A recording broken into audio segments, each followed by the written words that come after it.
Yapar şovunu Enes. Alles okey ekip tamam. 4 kişi 4 maske yola devam. Yeto fenomen made in God baba. Bu sene şampiyon bizi zat fava. Sanki 2000'ler Barack Obama. Siz ikiniz ben tek geçelim odama. Attım jürilerin papucu dama.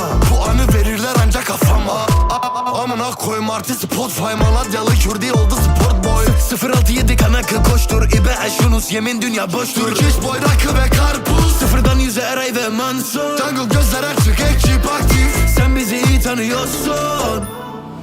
Sürekli adrenalin. Taşa döndü yüreğim. Hayatım bir macera, son tatilin ilk günündeyim.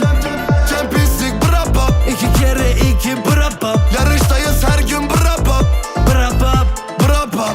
Ne olur lan? Konuşuyor deniyor hepiniz ama da fark. Sizin ekip kadar bendeki malafat. 2 kere 2 4 yine mi brapa? Bana laf yapma lan. Fatafat gibiyim. Kulakta bizlik, kafamda çizik. Mercedes'ten formayla iniyorum. Selam kızlar, çok fena fizik. Aldım kilo çünkü param var, yiyorum. Yorun piçlere bir kere daha emanet bele.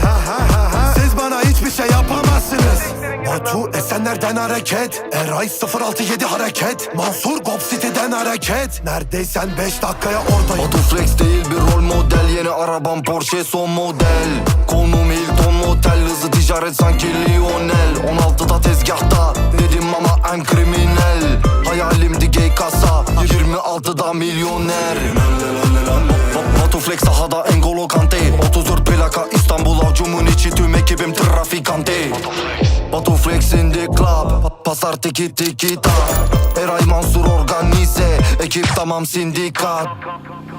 Sürekli adrenalin. Taşa döndü yüreğim. Hayatım bir macera,